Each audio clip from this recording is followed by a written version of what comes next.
All right. I remember one time when I had a conversation with a guy who just fell in love with a woman, and he said the words, "I love you," to that very special someone for the very first time. And there was a whole story about how it happened, where it happened, and he couldn't stop talking about it. Here's where I was standing, and here's where she was standing. I said, "I love you," and she said it back, "She loves me."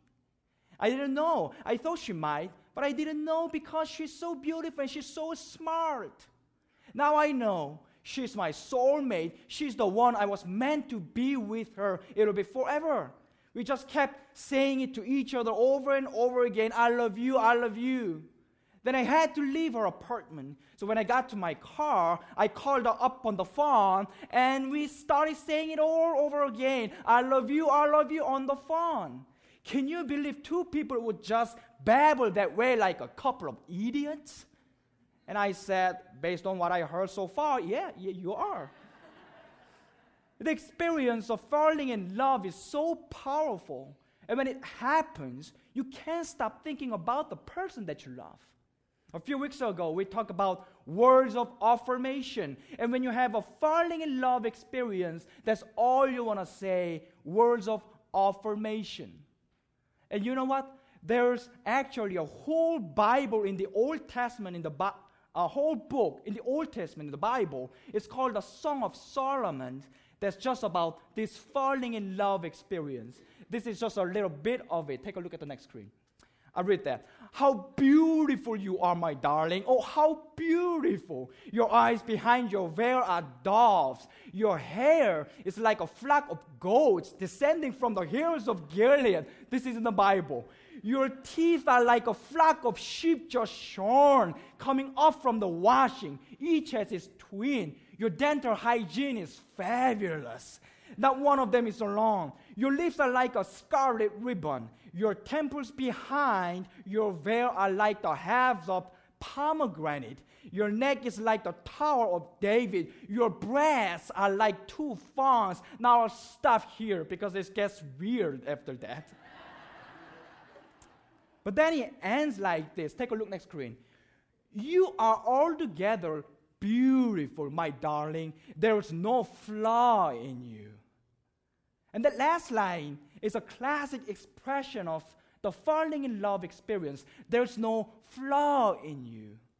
I know theoretically you're not perfect, but the way my pulse races and my heart beats and my mind sings override my normal thought patterns.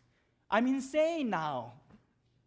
See, this falling in love, the feeling of falling in love is so powerful. It's like going on performance-enhancing drugs of emotion.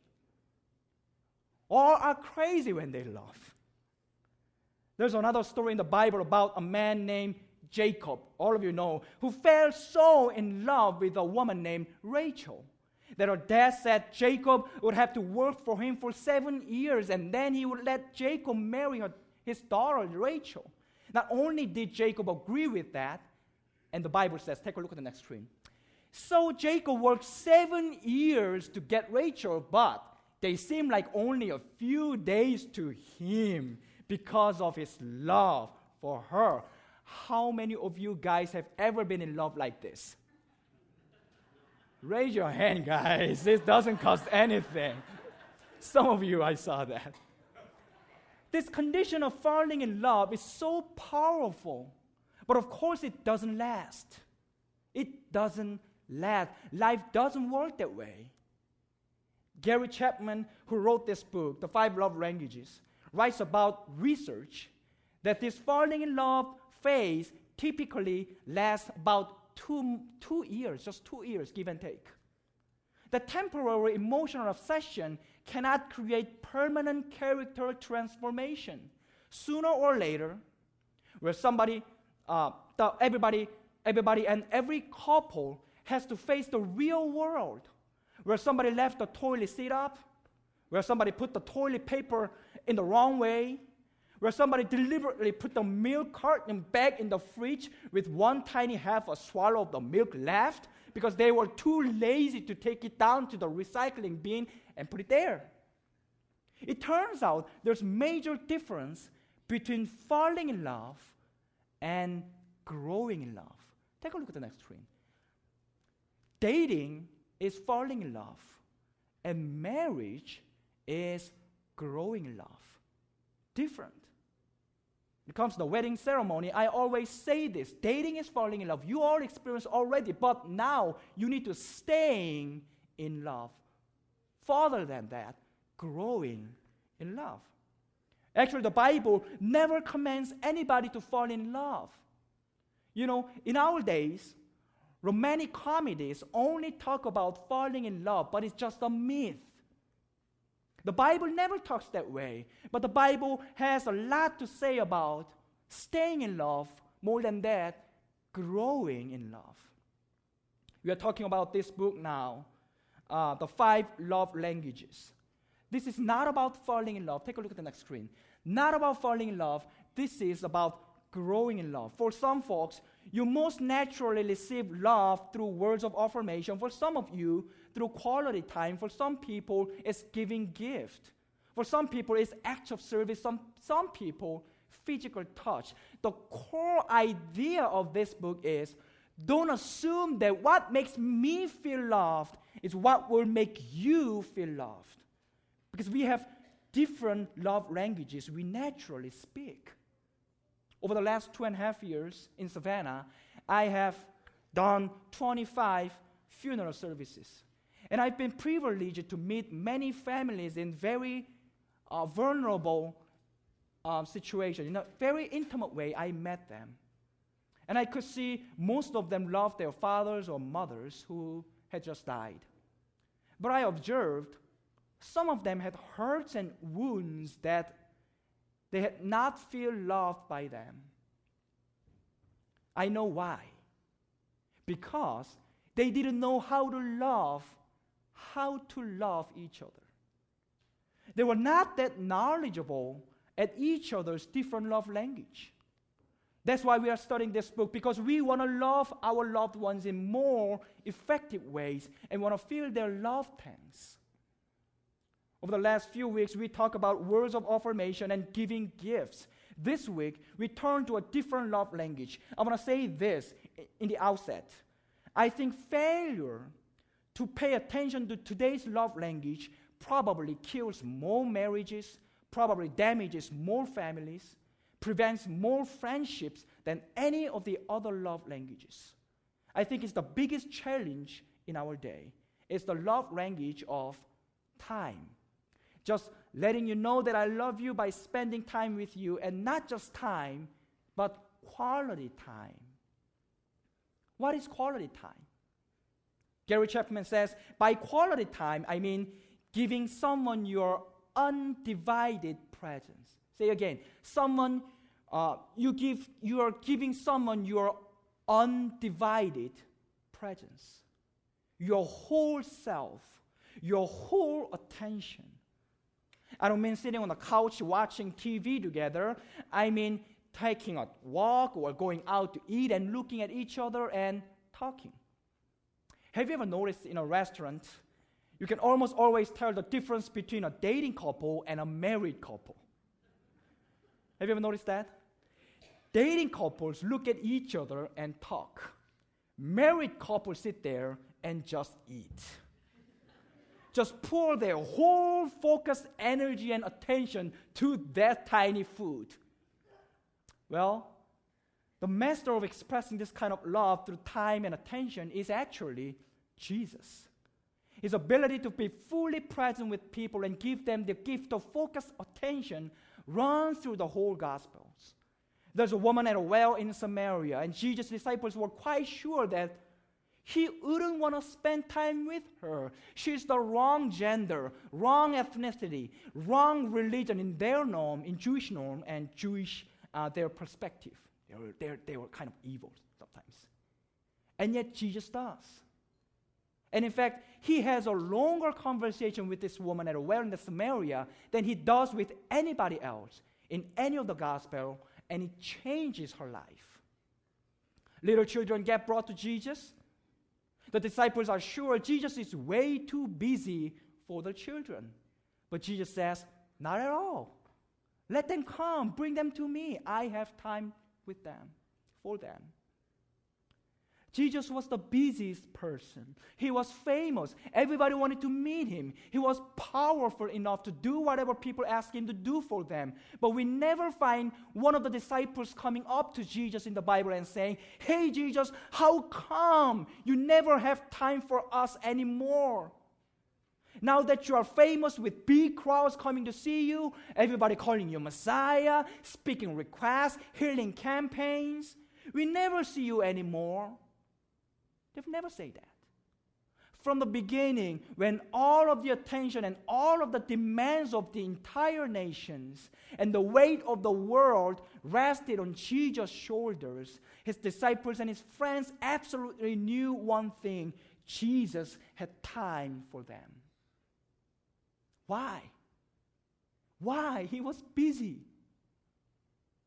Because Jesus knew the transforming power of time in the lives of his friends. Jesus mastered in love, and that meant he mastered time. And so he often made time to walk with them, eat with them, climb the mountains with them, praying with them, and go to fishing with them. He gave them undivided, focused attention to spend time with them, though he was busier than President of U.S. One of the greatest Christian thinkers in 20th century, named Dallas Willard, said when somebody asked, "What is life? What is life?" And he said, "Your life is a series of experiences." Again, your life is a series of experiences. That's what your life is. Your mind and your heart, it's a stream of conscious experience. Life is experience. So to have a quality time, we may need to find quality activities to enjoy together with people. For example, taking walks together, reading a book together, and sharing your thoughts about it. It's a quality conversation. Doing board games or card games on the table together. Riding bike together. Learning together. Eating together. It's so simple, low skill, low cost. I think one barrier to quality time in our day is just screens. Any kinds of screens. Have you ever noticed that just these little things like this? It's my smartphone.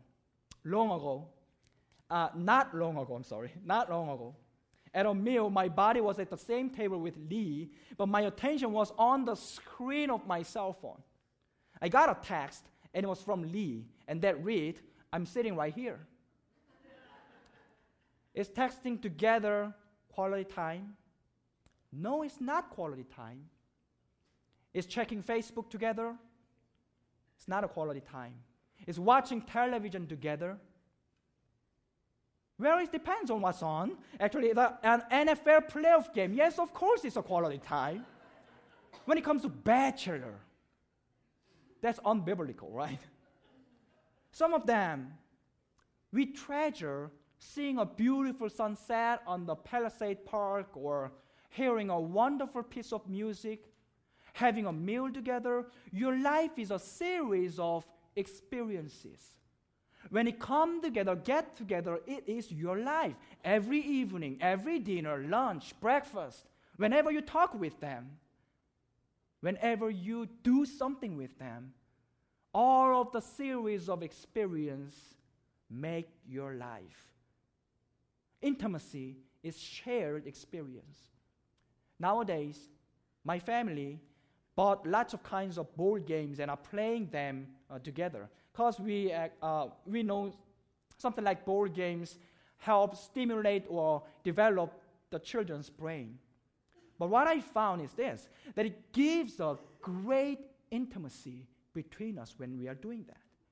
Because I spend quality time, undivided attention to them, with my children and my wife. Don't forget that your life is a series of shared experience. Some guys who are workaholics say, "These are all for you. I work for you." But these excuses don't work at all after they lose their loved ones. That excuses doesn't work at all. We don't work for them actually sometimes, many times. See, think of somebody you love. What's a moment? What's a quality activity you can share with them this week? Love gives your time. Love gives your life. When you sit with your spouses or children or friends and give them 20 minutes of your undivided attention, you are giving them 20 minutes of life. You will never have those 20 minutes again. You are giving your life to them. Love gives your time. Love gives your life. Love gives your undivided attention. You could do it because you just have today, tomorrow probably. All of you will wake up tomorrow, right? In the book of Psalm, the author said hundreds and hundreds of years ago. Take a look at the next screen. Fabulous words. Lord, you have been our dwelling place throughout all generations. From everlasting to everlasting, you are God. Our days may come to 70 years or 80 if our strength endures. Nowadays, 80 years or 90 days, 90 years or 100 years. Yet they quickly pass. It doesn't matter, 70 years, 50 years, 100 years. It quickly pass and we fly away. Lord, teach us to number our days that we may gain a heart of wisdom. For what? About how to love. The best use of this day is love. And the best day to love is today, because it's all we have and it goes so fast. I want to end the message with this story. A few weeks ago, I read an article about a guy named Steve Hayner. He's a former president of Columbia Seminary. He lived an amazing life, did amazing things for God, and the thousands of people were affected by his ministry. And he was diagnosed of pancreatic cancer in the early 2014. Take a look at the next screen. I have the picture of him. And he was in the very last stage of this terminal disease. We all heard when Sejoon Michelle, we shared your friend. He's of stage 4 pancreatic cancer. It's the same. He knew he had just 2 months to live. His life was so fast, went so fast. He and his wife gathered his family, his 3 children and their spouses and the grandchildren together in their family room. And he said, I now am terminal. The official diagnosis is this: we are looking at my life on this earth in terms of months or weeks, not in terms of years. When he said it, some wanted to know all the medical details, what it was going to look like toward the end when he was really sick, and what his death was going to be like. Other people in the room didn't want to go there at all. They mostly needed just to cry together. And they did all of those things that afternoon. Friends, now I'm in Rockford Memorial Hospitals, and I see a lot of cancer patients. Sometimes I lose my words before them. What can I say to them? What can I pray for them who just have 1 month or weeks? What should I say? Steve continued to say to their children and their family, over the last years, I've been called to be president of a seminary, and I've done that as faithfully as I knew how to. I was called as a father and as a grandfather and as a husband, and my responsibility is to do all of that as faithfully as I can. Now, parts of this have been stripped away. Suddenly, I no longer am able to work.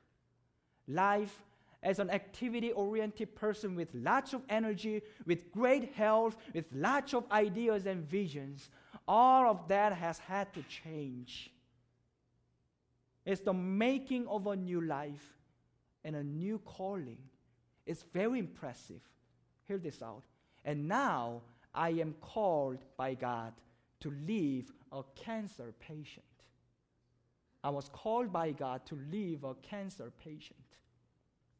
Months ago, when my scan and chemo started, God's calling for my life was simply to survive. And now, I have only 2 months, and God's calling is just to love. For 2 months. I love you more. I'll give you undivided attention.